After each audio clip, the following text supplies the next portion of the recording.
నాకు అనుకున్నట్టుగా వివాహము జరిపించలేదు మీ నాన్నగారు. అందుకోసమే నాకు ఈ ఎలక. నాది అయోధ్య మహానగరము. ఆ నగరంలో నేను మహారాజుని, దశరథ మహారాజు కొడుకుని. అంగరంగ వైభవంగా చేయవలసినటువంటి నా వివాహము మీ నాన్నగారు ఏదో నడిపించారులే. ఇది నా బలగత కారణము.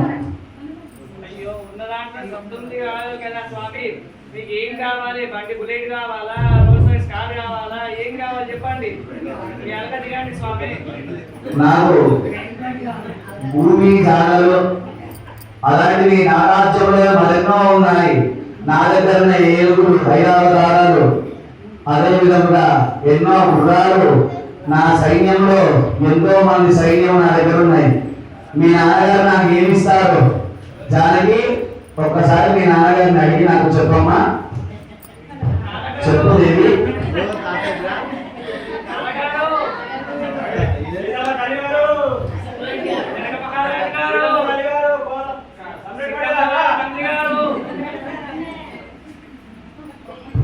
ఎక్కడ జరుగుడు అవశ్యముగా రమ్మన్నాడు, లేకుంటే శిక్షణ చేస్తాను.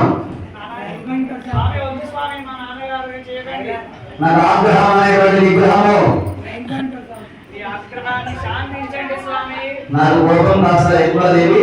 శాంతంగా ఉంటాను, ఆలస్యం చేస్తే కోపం కూడా వస్తాను. నా పేరే కోదండ రాముడు. శాంతానికి శాంతము, కోపానికి కోపము.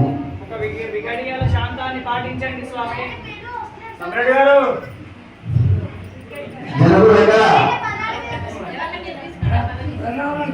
సంవిజనుడు ఎక్కడ? సంవిజనుడు గారు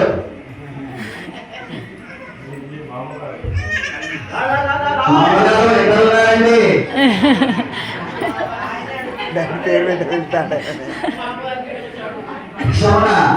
మీ సీతాదేవిని, మీ జానకీ దేవిని మీ గృహంలో విడిచిపెట్టి నా అయోధ్యానికి నేను వెళ్తాను. నా కోసల రాజ్యానికి నేను వెళ్తాను.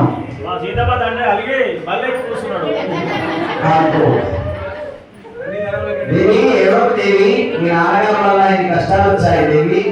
మీ నాన్నగారు దాన్ని బలగా తీర్చుతాం.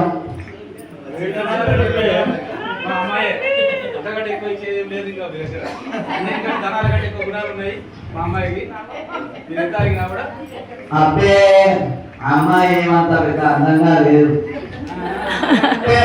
అందంగా ఉందా? నేను నల్లని వాడిని, కమల నేత్ర కారకుడిని, అంటే తామర పువ్వు లాంటి కనుల వాడిని, కోమల శరీరం గల వాడిని. నాకంటే అందంగా మీ బిడ్డ ఉంటుందా?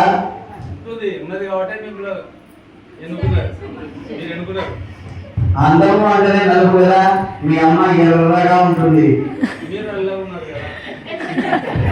అబ్బా, రాముడు అందంగా ఉన్నాడంటారా కానీ సీతాదేవి అబ్బా ఎంత అందంగా ఉన్నా అంటారా? ఎత్తుక్కుంటా వచ్చి ధనుర్భంగం చేసింది నువ్వే కదా. ఏదో మా గురువు గారు అన్నారని చెప్పేసి ఏదో పట్టకుండా బాగా తీసి విధించాను. మాట మాత్రాన ఇంత రకం చేస్తారని అనుకుంటానా? నువ్వు చెప్పు మాటలు ఏంటోడు అన్నది ఇప్పుడు అర్థమవుతుంది కదా. వినే కదా ఎక్కడ దాకా వచ్చింది.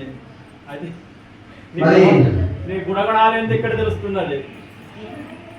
నా గుణగణాలు మీకు తెలియకుండానే నాకు కట్టబెట్టారా జానకీ దేవిని? తెలిస్తే ఇక్కడ దాకా ఎందుకు వచ్చు మాకు? నేను ఒకటి అడుగుతాను, ఇస్తారా? మీ యొక్క అమ్మాయిని నాకు కన్యాదానం చేశారు కాబట్టి, మీరు తండ్రితో సమానం కాబట్టి నేను అడిగిన వాగ్దానం నెరవేరుస్తారని అనుకుంటున్నాను. ఇస్తారా?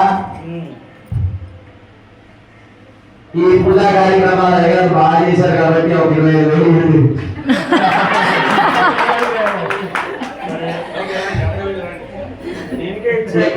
ఒక్కొక్క అయ్యారికి 25,000 సంతోషంగా అంతకంటే ఎక్కువ ఇచ్చాగా. కన్యాం కనక సంపన్నాం కనకాంభరణేర్యుతాం. బంగారం కంటే ఎక్కువ ఆభరణము అమ్మాయి, సకలాభరణంతో ఉన్నటువంటి అమ్మాయి. అది వచ్చే కదా వివాహం చేసుకుంటే ఆ రోజున మా మామగారు పెద్దగా పట్టించుకున్నట్టుగా కనబడటం లేదు. అదే కాదు, ఇంకో గుణం కూడా ఉంది మా అమ్మాయి దగ్గర. దాస్యామి విష్ణవే తుభ్యం బ్రహ్మలోక జిగీషయ. బ్రహ్మలోకం పోయేదాకా కూడా సకల లోకాలు తీరా కానీ అమ్మాయి ఎప్పుడు కూడా విష్ణుపాద సేవలోనే ఉంటుంది. నీకు దాసిగానే ఉంటారంటుంది. నాకు దానికి దేవి దాసిగా వద్దు. అంతకంటే ఇంకేం కావాలి నీకు? ఇంకా నాకు నాకు వచ్చేస్థల నివాసిగా ఉంటే సరిపోతుంది. జానకి దేవి లోపలికి రమ్ము, మీ నాన్నగారితో సహా. సరే, ఇంతగానే చేశానుగా. అనుకున్నారు ఒప్పుకున్నారు కదా. అయ్యా నాకు చేయలేదు.